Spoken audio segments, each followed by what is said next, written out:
Na pequena vila costeira de Ponta do Sol, o tempo parecia ter esquecido de apressar seu passo. As casas, pintadas em tons pastel desbotados pelo sol e pela maresia, aninhavam-se à beira de um oceano que era tanto sustento quanto mistério. Para os pescadores, cujas vidas eram tecidas nas redes e no ritmo das marés, o som do oceano era a trilha sonora constante. O murmúrio suave nas manhãs calmas, o rugido ameaçador nas tempestades. Era uma sinfonia familiar, um eco silencioso da calma que definia a existência ali. Ana, uma jovem oceanógrafa com olhos que refletiam a profundidade do mar, não ouvia apenas a melodia do oceano. Ela a sentia em sua alma. A cada onda que beijava a praia, Ana buscava respostas. Anos antes, as águas traiçoeiras haviam engolido sua família em um acidente marítimo inexplicável, deixando-a com um vazio e uma sede insaciável por compreensão. O oceano, para ela, era um enigma a ser decifrado, um luto a ser superado. Seu pai, João, um pescador experiente com mãos calejadas e um olhar carregado de melancolia, observava a filha com uma mistura de orgulho e apreensão. Ele sentia o peso da culpa pelo acidente, uma sombra que o perseguia incessantemente. Seu maior desejo era manter Ana longe das garras do mar, das profundezas que um dia lhes tiraram tanto. Mas Ana era teimosa, impulsionada por uma força que João reconhecia, pois era a mesma que o prendia ao mar. Foi em sua busca incansável por respostas que Ana instalou equipamentos de sonar avançados, verdadeiros ouvidos eletrônicos, nas águas profundas ao largo de Ponta do Sol. Ela estava ali para estudar anomalias submarinas, mas os primeiros registros que retornaram foram estranhos, perturbadores. Padrões sonoros incomuns, frequências que não se encaixavam em nenhuma espécie marinha conhecida, dançavam nos gráficos do sonar. Eram ecos que pareciam desafiar a lógica biológica. Enquanto Ana mergulhava em seus dados, João e outros pescadores da vila começaram a relatar fenômenos perturbadores. Cardumes inteiros desapareciam sem deixar rastros e correntes marítimas, antes previsíveis, tornavam-se erráticas e perigosas. Uma inquietação sutil começou a se espalhar pela vila, como uma maré baixa que precede uma tempestade. Então, em uma noite particularmente escura, quando a lua se escondia por trás de nuvens pesadas, o equipamento de Ana captou um som distinto. Não era o lamento das baleias, nem o estalo dos camarões, nem o rugido de um vulcão submarino. Era algo mais profundo, mais antigo, um som que parecia vir de um abismo primordial. Era aterrador, antinatural e breve, mas deixou uma marca profunda na psique de Ana, gerando um pavor que ela jamais havia sentido. Era como se o próprio oceano tivesse proferido um aviso sombrio. Ana tentou compartilhar suas descobertas, sua voz embargada pela urgência e pelo medo, mas encontrou descrédito. Os pescadores balançavam a cabeça, atribuindo os fenômenos a ciclos naturais ou à sua própria imaginação.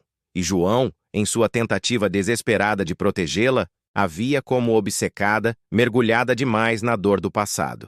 Mas Ana persistiu. Cruzando referências em velhos livros e arquivos da vila, ela tropeçou em lendas locais sobre uma canção das profundezas, que, diziam os antigos, precedia grandes desastres. A curiosidade a levou ao porão empoeirado de sua casa, onde, entre as relíquias de sua família, encontrou um antigo diário de bordo de seu avô, um homem do mar como João. As páginas amareladas mencionavam um som similar ao que ela havia gravado, e, para sua surpresa, um mapa críptico, desenhado com linhas e símbolos que ela não conseguia decifrar. Foi nesse momento de descoberta, enquanto o diário repousava em suas mãos, que a sombra do passado de Ana ressurgiu de forma inesperada. Dr. Elias, seu antigo mentor, um cientista brilhante outrora admirado, reapareceu na vila. Ele expressou um interesse quase predatório nas pesquisas de Ana, com um conhecimento suspeito sobre os sons que a fizeram desconfiar. Elias era um homem de sorrisos calculados e olhos que escondiam segredos, e Ana sentia que, embora precisasse de sua expertise para decifrar os dados complexos, suas intenções eram turvas. O diário do avô de Ana terminava abruptamente, como se a escrita tivesse sido interrompida por um evento súbito, com a frase que ecoaria em sua mente: "O oceano tem segredos que deveriam permanecer enterrados. Ele canta para aqueles que o despertam." A colaboração entre Ana e Dr. Elias começou sob um véu de tensão palpável. Os olhos de Ana, antes cheios de admiração pelo mentor, agora o observavam com uma desconfiança crescente. Elias, por sua vez, exibia uma cordialidade calculada, oferecendo a Ana acesso a equipamentos de última geração e a um laboratório improvisado que superava em muito os recursos da pequena vila.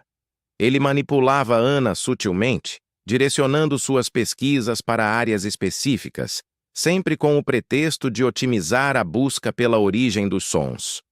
Ana, sedenta por respostas e pela validação de suas descobertas, aceitava a ajuda, mas cada sorriso de Elias parecia esconder uma camada de segredos. Enquanto isso, os sons se tornavam mais frequentes e intensos. O oceano, antes um berço de tranquilidade, transformava-se em uma orquestra sinistra. As anomalias sonoras não eram mais apenas padrões nos sonares. Elas vibravam através da água, afetando a fauna marinha de maneiras alarmantes.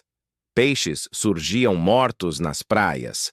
Aves marinhas voavam em padrões erráticos e até mesmo as rochas costeiras pareciam tremer em sintonia com as profundezas.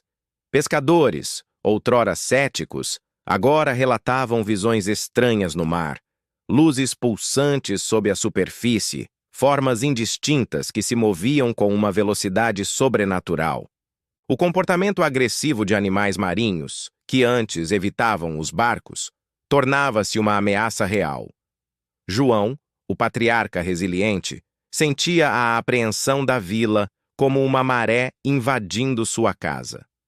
As noites eram preenchidas por sussurros sobre lendas e presságios, e a pesca, sustento de todos, diminuía a cada dia.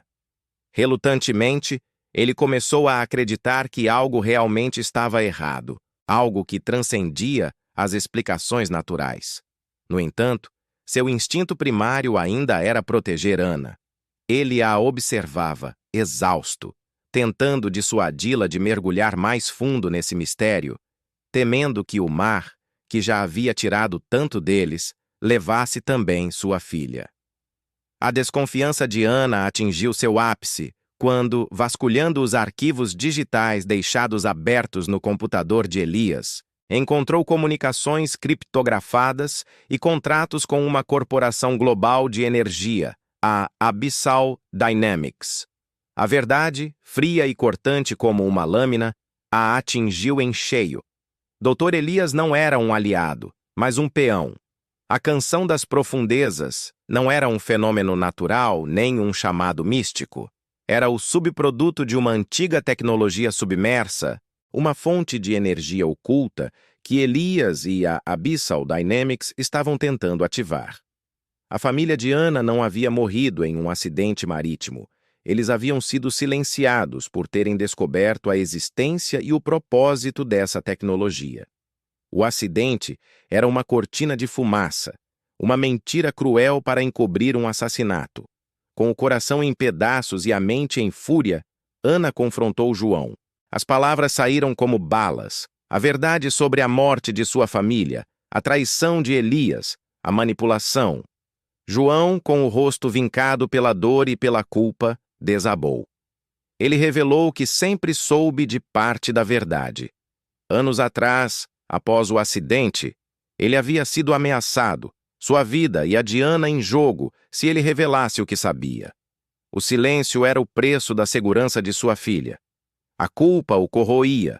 O peso da omissão era um fardo que ele carregava em cada gesto, em cada olhar para o mar. A Abyssal Dynamics, impaciente com os progressos lentos, acelerou seus planos. Os riscos eram ignorados em favor do lucro iminente. Elias, cego por sua ambição e por um desejo distorcido de redimir suas falhas passadas através dessa descoberta, estava disposto a sacrificar a vila, a vida de Ana, tudo, para alcançar seu objetivo. Unidos pela dor e pela raiva, Ana e João, agora uma frente única, revisitaram o diário do avô. Com novos olhos, decifraram o mapa críptico. Os símbolos antes incompreensíveis revelaram ser coordenadas que apontavam para a localização exata da tecnologia e, mais crucialmente, para um método de desativá-la. A canção não era um chamado, mas um alerta, um lamento de um poder adormecido que não deveria ser despertado. A revelação final os atingiu com a força de uma onda gigante. A tecnologia não era apenas uma fonte de energia. Era uma arma antiga, capaz de causar destruição em massa se ativada incorretamente ou se caísse nas mãos erradas. A ameaça era global e a pequena vila de Ponta do Sol estava no epicentro de um desastre iminente. A vila de Ponta do Sol mergulhou no caos. Os sons, antes apenas assustadores, agora ressoavam com uma força física, causando tremores submarinos que se manifestavam como pequenos tsunamis, engolindo os barcos na praia e as casas mais próximas da costa. A terra tremia, as janelas estilhaçavam e o pânico se espalhava como uma doença. Ana e João, com o mapa do avô em mãos e a verdade queimando em seus corações, sabiam que o tempo estava se esgotando. Não havia mais espaço para hesitação. Eles embarcaram na pequena embarcação de pesca de João, o Maré Alta, um barco que havia resistido a inúmeras tempestades, mas que agora enfrentaria a mais perigosa de todas. Enquanto se afastavam da costa, as luzes de outra embarcação, maior e mais rápida, rasgaram a escuridão. Agentes da Abyssal Dynamics, liderados por Elias, estavam em sua perseguição, determinados a impedir que chegassem à instalação submarina.